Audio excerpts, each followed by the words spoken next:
Why do you need to train yourself to be focused and more focused?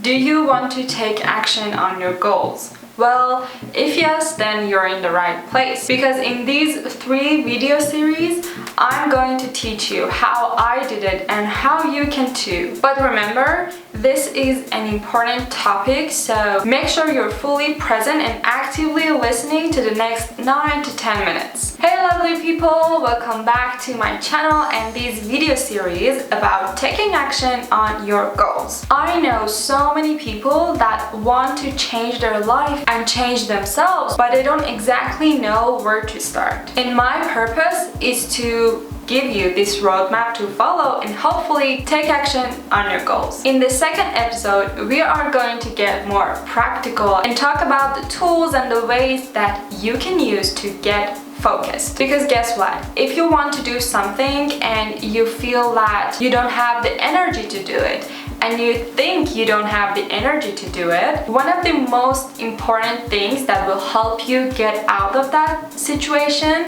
is discipline and focus. Now, some of us are raised and trained from childhood to be disciplined and focused all the time, and some of us are not.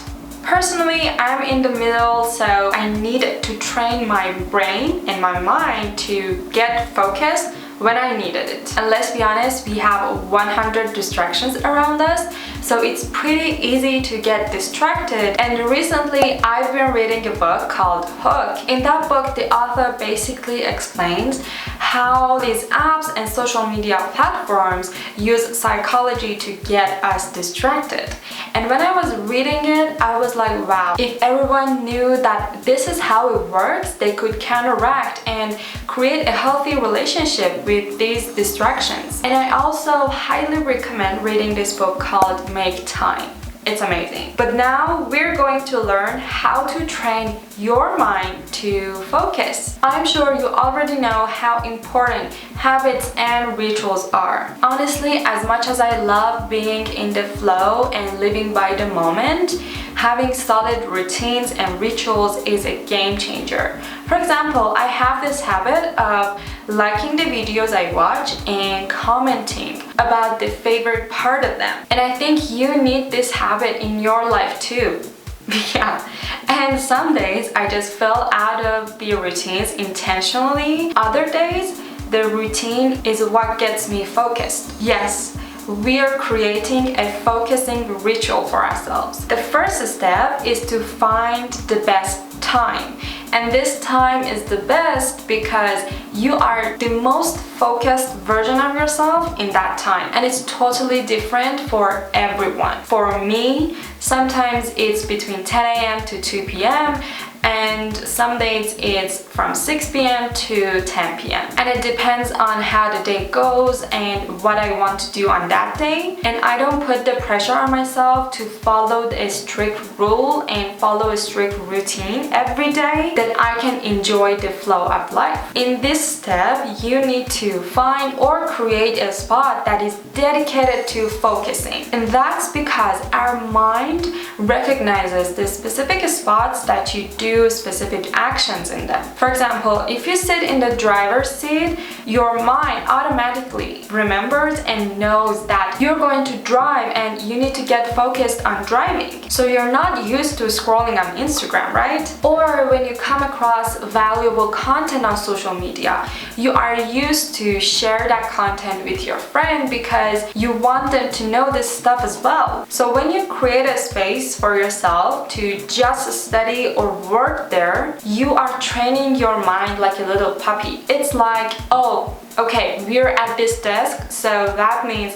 we need to focus now. Or, oh, this video is so valuable and I need to share it with everyone. I mean, I'm like this. I do that when I see a valuable content like this. And I really hope that you're like this too. I mean, if you're not, if you don't have this habit, like, I think you need it in your life. Before jumping into the next step, I actually want to go a step backward and mention what I do before starting this ritual, and that is meditation and journaling.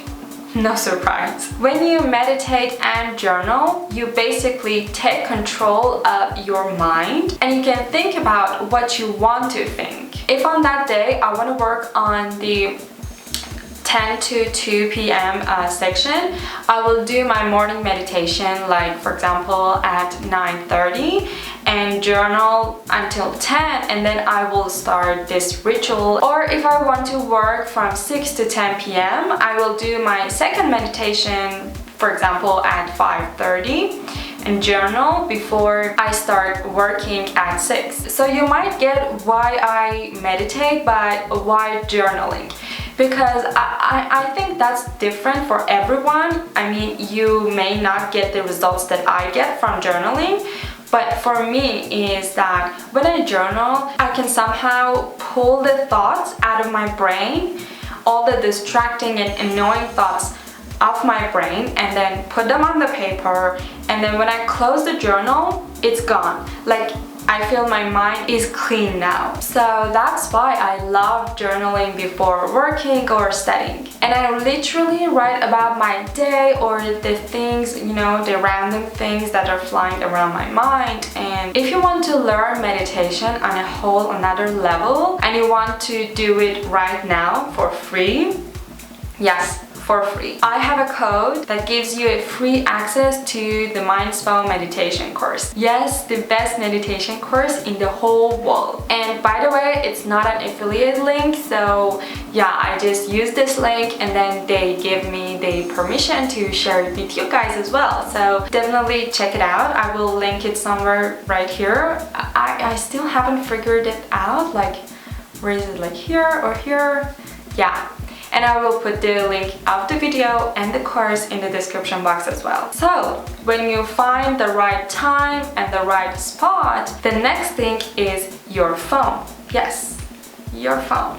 If you don't need your phone when you're studying or working, because sometimes I need it, and the idea of hiding my phone somewhere and then, searching for it and then finding and doing my work and again hiding it, it's just a waste of time. So what I do is I put my phone on airplane mode, first of all, on airplane mode, and then I put it behind my laptop so I cannot see it. And when I need it, I just reach for it, I grab my phone, I do my thing, and then I put it back. And you can go further by locking some apps for the period that you're working. The next thing is, so many people drink some special drinks, but for me, it's not that. It's just warm water. Yeah, I know it's strange, but it's me, yeah. And then you can use noise cancelling headphones and a background music. It's so much better to use a special music every time you want to work and focus, because we want to create these signs and signals for our brain to, once it recognizes them, they're translated to its focus time. So here's a very interesting hack that Rob mentions in the podcast. When I heard this, I was like, it's not going to work, it's silly, but when I tried it, I was like, wow, it works. Yes, it's so simple and easy that you think it's really silly, but it really works. After you did all the things that we talked about, you turn on your laptop and then you stare at the screen for a minute or more, if you can, without blinking. Well, if you want to blink and you cannot stop blinking, blink, but that's better to not blink. And actually, there's a scientific reason behind it. So when you look at the screen for a long time, you actually narrow your sight, and that signals your brain that, okay, something's going on here, we need to focus. And I just had this realization this morning. When I was walking, I was watching a cat playing, and have you seen cat's eye when they are focused and they want to hunt or they want to play? And when the object is moving, they are just laser focused on that object. And I think that's how our brain works too. Okay, you are now starting to work after doing all of those things, And now there is a tool for you to boost your productivity, and that is using a Pomodoro technique. There are so many apps that you can use that they have this feature in them, or you can do it by yourself and use a simple timer. 25 minutes on and 5 minutes off. In each section, in each 30 minutes, you can only work on one thing. If an idea comes up, you just write it down and then get back to what you were working on. After 25 minutes, you have 5 minutes to rest, so it's great to get outside, get some fresh air, and do some stretches during this rest period. And that allows your brain to get out of the hyper-focus zone and just rest for 5 minutes. But please remember that, again, because of the relationship that our brain makes with these specific spots, so you cannot rest in the same spot that you were focusing. So you have to get out of that space and rest somewhere else. And yeah, by using this technique, my productivity and focus just skyrocketed. Okay, here we are. This was the second episode and the second step of taking action. I really hope you learned so many things and you are going to use them. It's important. Don't just learn, use them. And please make sure to check this short video this week as well, which is going to be published before this video. I basically explain an amazing tool from Mel Robbins. Yes, that it's going to help you so much. And that's all I have for you for the second video. Make sure you hit the subscribe button and turn on the notification bell so you don't miss any videos. And yeah, take care, my loves. Bye.